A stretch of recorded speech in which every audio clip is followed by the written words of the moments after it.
We're starting 2024 off with one starting 2024 off with a Cabernet Sauvignon alternative. We're drinking Malbec. All right, welcome back to Drinking It In. I am your host, Chris Cassar. We are here to help you know more and drink better. And doing a little Cabernet Sauvignon alternative, a nice fresh Malbec.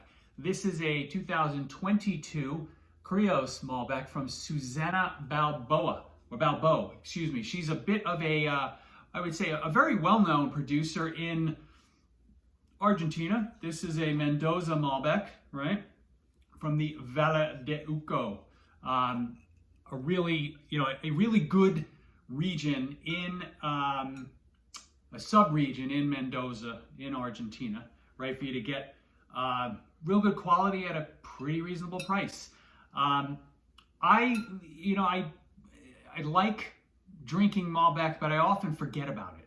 I don't know if you see the same thing. I don't gravitate towards it, even though whenever we do with my wife and I, we always say, oh, this was a really good wine. We should buy that again. So starting off the new year right, a little bit of, again, 2022 Crios. I like my wine fresh.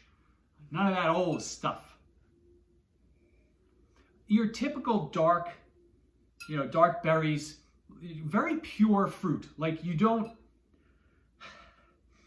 get lots of fruit and just lots of fruit. I don't get any sort of, spices or, earthy notes or anything like that. This is just pure blackberries. A touch jammy, not really jammy, but a touch of jam.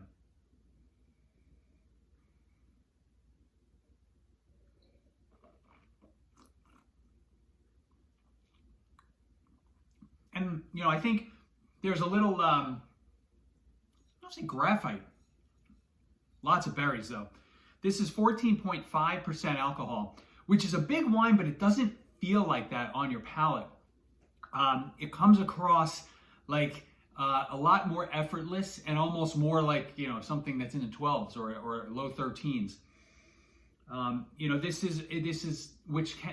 makes this a bit of a dangerous wine. This is a wine that you can have a few glasses of. You're like, oh, this is a nice red wine I'm drinking, and then you're, falling over sideways because it's 14.5. So just keep that in mind when you're drinking your Malbec. We're gonna really continue to explore some of these cab alternatives. Explore a lot more Malbec because I think it's time for us to get on that train. Even though I think we're a bit late. Hey, here's to a dry January for those who are trying.